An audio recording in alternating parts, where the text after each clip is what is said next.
Bismillahirrahmanirrahim. Assalamualaikum warahmatullahi wabarakatuh. Anak-anakku, bagaimana kabarnya hari ini?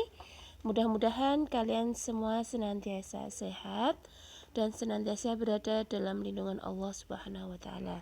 Baik anak-anak, hari ini kita akan melanjutkan materi tematik tema 3, tokoh dan penemuan, subtema 3, pembelajaran 3. Nah, sebelumnya silahkan dilihat dulu halaman buku paket halaman 109. Oke, sudah ya. Nah, untuk menjadi seorang penemu, kita harus memiliki tubuh yang sehat. Tubuh yang sehat itu dapat diperoleh dengan pola hidup yang sehat. Makanlah makanan yang bergizi, tidur yang cukup, dan berolahraga yang teratur. Namun, upaya jasmani saja tidak cukup. Pemenuhan kebutuhan rohani juga penting. Maka, selalu tingkatkan ibadah kalian. Jadilah orang yang pandai bersyukur dan rajinlah untuk berdoa. Baik anak-anak, dilihat di halaman 109, yaitu ada teks tentang stopwatch. Stopwatch atau jam randek atau jam sukat itu ditemukan oleh seorang yang berkebangsaan Inggris yang bernama Edward Daniel Johnson pada tahun 1855. Stopwatch adalah alat yang digunakan untuk mengukur lama waktu yang diperlukan dalam suatu kegiatan. Misalkan, ada sebuah mobil dapat mencapai jarak 60 km, maka waktunya bisa dihitung dengan menggunakan stopwatch. Baik ya. Nah, stopwatch ini ada dua macam, ada stopwatch analog dan stopwatch digital. Oke, kemudian untuk bawahnya ada sebuah teks eksplanasi ya dengan judul rangkaian listrik, silahkan dibaca. Kemudian menemukan kosakata. Nah, nih ya, kalian tentu sering membaca teks ilmiah untuk menambah wawasan ilmu pengetahuan. Seringkali kita menemukan kosakata yang tidak baku masih digunakan dalam teks ilmiah. Misalkan ada kata zaman, objek, dan lain-lain ya. Nih ya, ini review kembali ya, mereview kembali kosakata tidak baku dan baku. Anak-anak dulu sudah mencari 30 kata baku dan tidak baku ya, nanti bisa dipelajari lagi. Oke, kita lanjut penggunaan rangkaian seri dan paralel dalam kehidupan sehari-hari ya. Oke, kita sudah belajar tentang rangkaian seri dan paralel ya. Oke, contoh paling sederhana penerapan rangkaian seri dalam kehidupan sehari-hari ya. Rangkaian seri misalkan nih, lampu hias pohon Natal yang model lama, kemudian lampu neon model lama, kemudian setrika listrik ya dengan bimetal, kemudian ada kulkas, kemudian dalam kendaraan bermotor sebagian besar beban listrik dihubungkan secara paralel ya. Masing-masing rangkaian dapat dihubung putuskan tanpa mempengaruhi rangkaian yang lain. Oke, distribusi listrik PLN ke rumah-rumah juga menggunakan rangkaian paralel ya. Nih, contoh kehidupan sehari-hari. Untuk lebih mudahnya gambarannya seperti ini. Jadi dalam satu rumah ya, rumah ini terdiri dari kamar tidur, kamar tamu, dapur, kamar makan, kemudian ada kamar keluarga, ada gudang. Nah, itu menggunakan rangkaian paralel untuk rumah. Jadi ketika lampu dapur dinyalakan, maka lampu kamar mandi tidak ikut menyala. Jadi bisa dinyalakan satu persatu. Jadi lebih efisien.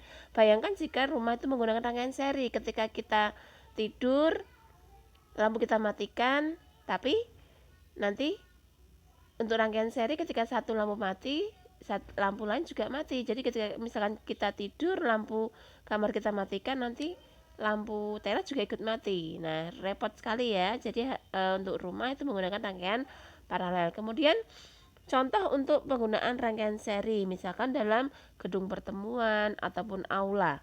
Bayangkan jika aula besarnya 100 meter dengan lampu misalkan ada 30 lampu.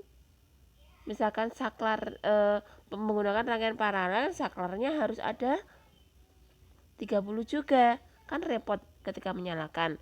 Makanya untuk ruang-ruangan yang besar, untuk aula, Kemudian untuk gedung pertemuan itu menggunakan rangkaian seri. Jadi ketika satu saklar dinyalakan, maka semua lampu akan menyala. Baik ya. Kita lanjut lagi. Pelajaran 4 yaitu mengidentifikasikan kosakata baku dari teks yang dibaca. Oke ya. Oke, ini masih kosakata baku dan tidak baku. Nanti anak-anak bisa pelajari kembali ya. Nih, kemudian kita lanjut lagi. Nih ya. Menemukan kalimat sebentar, dibuka bukunya halaman 113 itu ya. Nih, teks bacaan tersebut yang berjudul manfaat rambu-rambu lalu lintas ya. Yang menjelaskan manfaat rambu lalu lintas. Nah, itu ada kosakata baku dan tidak baku. Kalian tuliskan yang di situ ya, Nak ya. Kalian tuliskan di situ halaman 114. Ada kosakata tidak baku, kemudian kalian tuliskan kata bakunya apa. Kemudian bawahnya itu tentang kalimat efektif dan kalimat tidak efektif ya. Bisa kalian tuliskan di situ ya, ada kalimat efektifnya atau tidak, kemudian ada kalimat tidak efektifnya atau tidak, kemudian kalau ketemu kalian tuliskan kalimat efektifnya. Mudah ya, untuk latihan saja. Kemudian melaksanakan kewajiban mematuhi rambu-rambu lalu lintas. Peraturan dibuat untuk ditaati. Peraturan di sekolah harus ditaati oleh warga sekolah. Peraturan di rumah itu harus ditaati juga oleh anggota keluarga. Peraturan di masyarakat ditaati oleh anggota masyarakat. Peraturan yang dibuat negara ditaati oleh warga negara. Nah, negara ini membuat fasilitas umum untuk masyarakat ya, agar tercipta kenyamanan dan keamanan. Di antaranya membuat rambu-rambu lalu lintas. Setiap warga negara mempunyai kewajiban untuk mematuhi rambu-rambu lalu lintas tersebut agar hak orang lain untuk mendapatkan keamanan dan kenyamanan di jalan terjamin. Nah, apakah manfaat kita menaati dan tertib dalam berlalu lintas? Oke. Nah, manfaat untuk diri sendiri: 1. Menjaga keselamatan di jalan raya. 2. Menghindari perselisihan dengan sesama pengguna jalan yang lain. Yang ketiga, menjadi insan yang taat akan aturan undang-undang lalu lintas. Yang keempat, terhindar dari kecelakaan lalu lintas. Kemudian manfaat untuk sesama pengguna: 1. Menjaga ketertiban di lalu lintas ya. Yang kedua, mencegah terjadinya kemacetan. Yang ketiga, menjadi teladan pengendara yang baik. Oke, anak-anak sekarang ya, kita lanjut lagi. Ini tidak ya. Untuk halaman 116, di situ ada beberapa rambu-rambu lalu lintas. Kemudian anak-anak bisa tahu artinya ya. Sebagai pengguna jalan ya, kalian kan menggunakan jalan ya, jalan raya. Jadi harus tahu, harus paham rambu yang terpasang itu artinya apa. Oke. Kemudian di halaman 116 silahkan kalian kerjakan, tidak dikumpulkan ya. Nomor 1, 2, dan 3. Kita lanjut lagi di pembelajaran 5, Nak. Dampak perkembangan teknologi di bidang ekonomi. Oke, kalian sudah mengetahui beberapa penemuan ya, benda-benda hasil penemuan itu ada di sekitar kita. Contoh, ada radio, televisi, telepon, smartphone, dan benda-benda lain. Benda-benda itu tentu membawa perubahan bagi masyarakat, termasuk dalam bidang ekonomi ya. Contohnya nih, penemuan radio bermanfaat untuk mengiklankan hasil produksi, jadi untuk sarana promosi. Yang kedua, penemuan televisi bermanfaat juga untuk mengiklankan hasil produksi lengkap dengan gambar bentuk benda hasil produksi. Yang ketiga, penemuan telepon bermanfaat sebagai sarana komunikasi antara penjual dan pembeli dalam jarak jauh. Yang keempat, penemuan komputer itu bermanfaat untuk menyimpan data perusahaan. Yang kelima, penemuan mobil bermanfaat untuk mengangkut barang hasil produksi. Oke. Sekarang kita lanjut.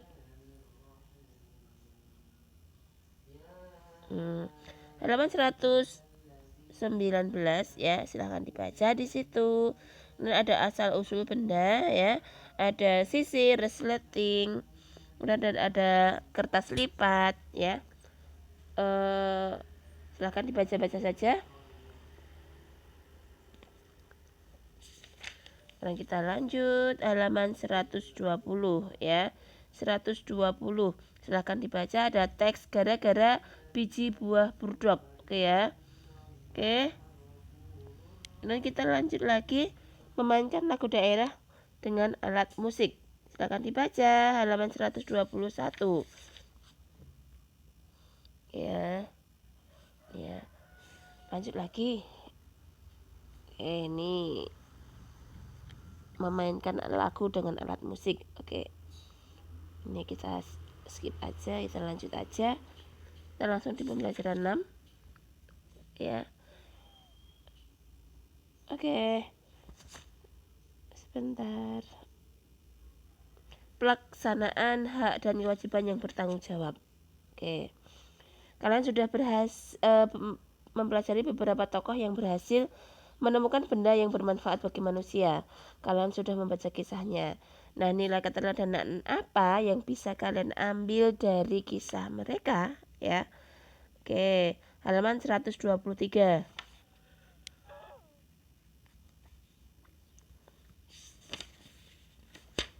Halaman 123, silahkan dibaca. Pelaksanaan hak dan kewajiban yang bertanggung jawab ya. Oke. Keteladanan apa yang kalian ingat dari sosok Bapak Habibie ya? Beliau adalah seorang yang religius, disiplin, kerja keras, dan cinta tanah air. Allah Subhanahu wa Ta'ala mengaruniakan beliau kecerdasan yang luar biasa ya. Oke. Bapak Habibie mampu mengolah potensi yang dikaruniakan Tuhan oleh Allah Subhanahu wa Ta'ala menjadi prestasi yang gemilang ya. Beliau melaksanakan hak dan kewajibannya dengan bertanggung jawab. Oke ya, kita lanjut lagi. Menggunakan kosakata baku dan tidak efektif dalam sebuah poster ya, dalam sebuah poster. Silahkan dilihat contohnya di halaman 124 ya. Kemudian kita lanjut ya. Kemudian kalian baca dampak halaman 125, mendiskusikan dampak penemuan dalam kehidupan. Baik anak-anak, demikian untuk materi tematik kita hari ini ya. Kemudian untuk tugasnya kalian kerjakan latihan akhir subtema 3 ya, latihan akhir subtema 3 halaman 127. Demikian, kalau ada salah-salah kata Ustazah mohon maaf. Wassalamualaikum warahmatullahi wabarakatuh.